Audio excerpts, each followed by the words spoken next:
Welcome back to Morning Joy, where truth matters. I'm your host, Keith Downey, and very excited to introduce our next guest.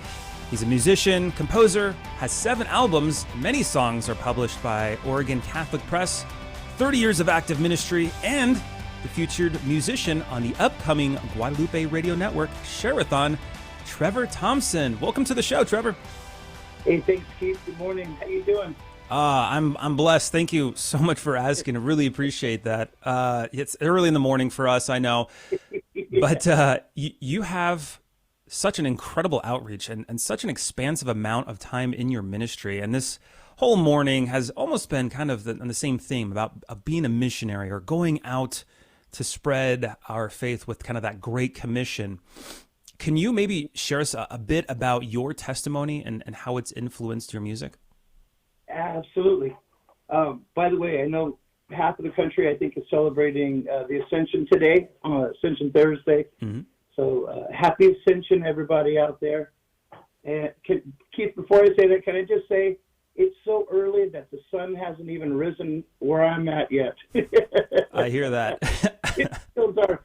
We're waiting for those graces to come new over here. So come on. Amen. Come on. Yes, it's such a blessing to be able to do this work, to do this ministry. I'm a convert, so I wasn't a cradle Catholic. I'm Native American, and so I converted much later. As a matter of fact, growing up as a kid, I wanted to be a fighter pilot. Wow! But God had another plan for me, and I'm just so grateful for that. But yeah, it's been an incredible, actually 34 years of ministry. And it's changed in a lot of ways, but music has, but not the mission of Christ, which we're called to do today, you know? Yeah, absolutely. And since, it's also the month of May, which obviously the whole month is dedicated to Our Lady, are there any Marian devotions that are of particular importance to you? Yeah, obviously Our Lady of Guadalupe, Mary in that form. For me here in Los Angeles, she's everywhere. Everywhere you go down inner city, Mary is everywhere, and I love it. As a matter of fact, one of the tallest buildings we have, the architect designed it in such a way, I think it's the U.S. Bank building. Mm-hmm. You could see it from where I'm at, which is way out in the suburbs, but it's Mary's crown. But I love Our Lady of Guadalupe. I love the story. I love that Juan Diego is a native, and Mary came to him and Juanito. Growing up, Keith, again, I became Catholic in my early 20s. Yeah. But we always had an image. My mom always had an image of Mary on the mantle. And she's not Catholic. And I never really got the story of why that happened. But Mary's been a part of my life since I can remember, seeing her beautiful face. And it was Our Lady of Guadalupe. Wow. That's incredible that she was with you from the very beginning, and you had no idea until much later, and then kind of the puzzles fit together. I got to tell you something. We, by the grace of God, I've gone through a couple of illnesses, and one of them brought us, my wife and I, to Lourdes. An incredible trip, an incredible trip for healing and faith building. Our Lady of Guadalupe, there's an image there too. Love it. I'm like, there she is. So good. Real quick, we actually have a comment from, or a question from our YouTube, from Timoteo. Yeah. He's asking which Indian nation he is of. He's a Mexican Mescalero Apache. I'm so sorry, Timoteo, but that's his heritage here. I love it. No. Welcome, Timoteo. I am a California native. I'm a member of the Karuk tribe of California. We're in the north. We're kind of right on the border next to Oregon, on the Klamath River. So yeah, we're the upriver people. Our neighbors are the Yurok, which are the downriver people, which makes us the same people, which is really beautiful. So, yeah. Speaking of that, do you find that your culture and your background as a Native American influence your music, your Catholic music at all?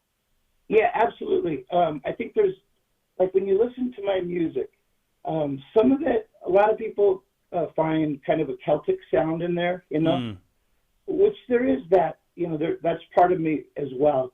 But for me, if you listen really carefully, you'll hear it. It's some of that pentatonic stuff that's happening. Our California tribal music is really simple.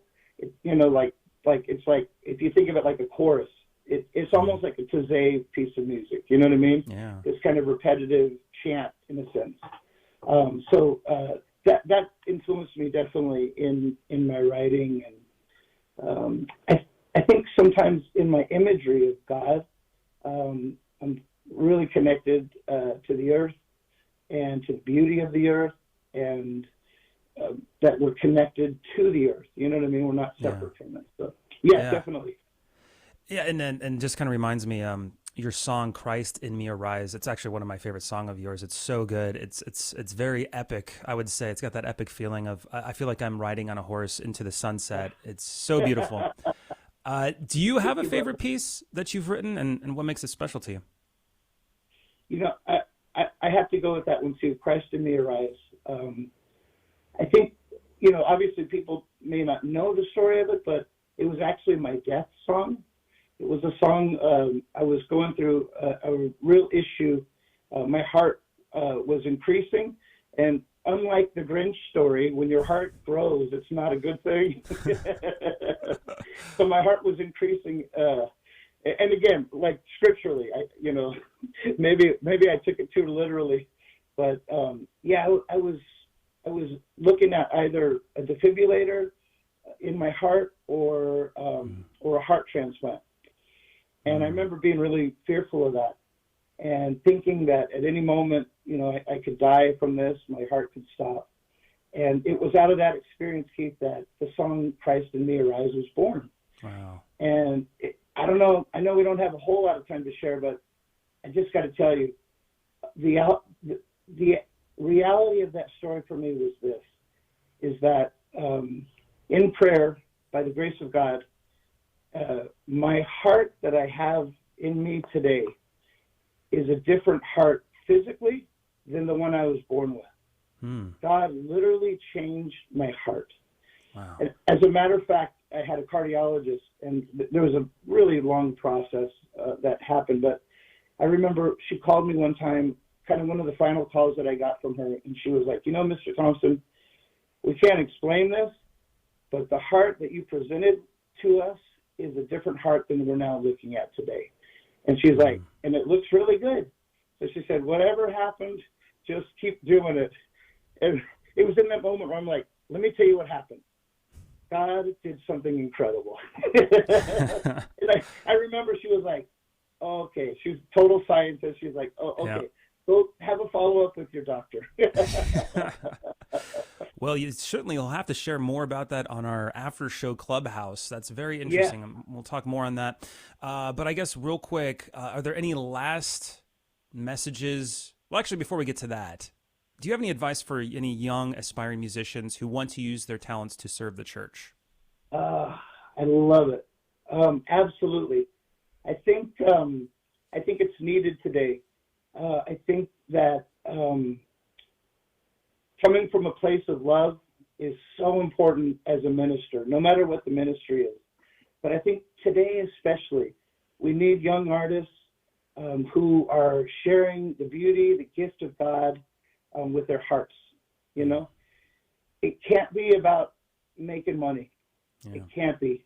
It's got to be about helping people fall in love with God. And I think no matter what you do, whatever it is, but particularly music, that's going to change the world. At least our little circle world, Right, definitely. Are there any upcoming projects or albums you're working on? I wish I'd love to say yes, but not really.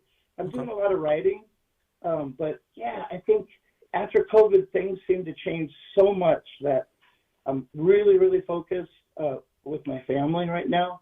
I've got a whole bunch of kids, but my youngest is still at home, and so really focusing on trying to be the best dad I can, best husband that I can, and just trying to be the best son of God that I can in my parish community.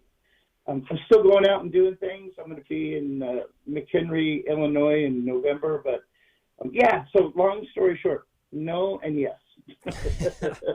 I'm always writing, I think. I love it. Well, that's great. You gotta keep your talents sharp there, and that's great too. And you can always hear and listen to your music from your website, trevorthomsonmusic.com. Is there anywhere else where we can catch you?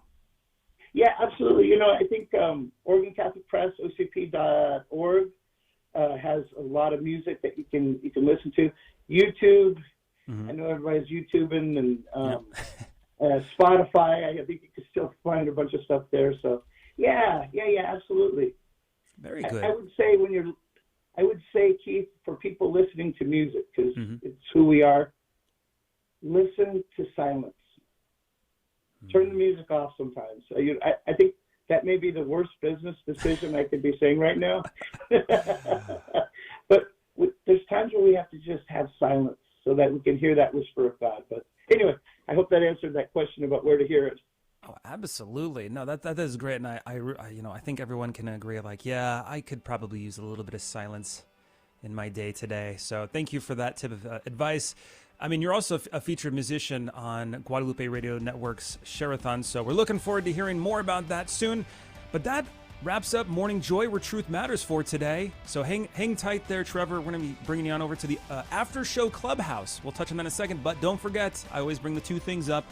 First, the journey continues with the celebration of the Holy Mass right here coming up next. So if you're going to be doing that, please pray for us. And then, of course, second, that after show clubhouse, continuing the conversation. We're diving deeper in today's topics, answering your questions, and so much more. Kind of letting our hairs down, so to speak, keeping it real, right, so to speak. So, obviously, if this is you parting ways with us, we had so much fun with you today. I hope you learned something new. I know I did.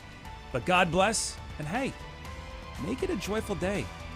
We'll see you tomorrow morning on Morning Joy. This has been Morning Joy, where truth matters, hosted by Keith Downey. Take some joy with you today. Visit grnonline.com/joy to listen again, share a segment, or answer the question of the day. That's grnonline.com/joy.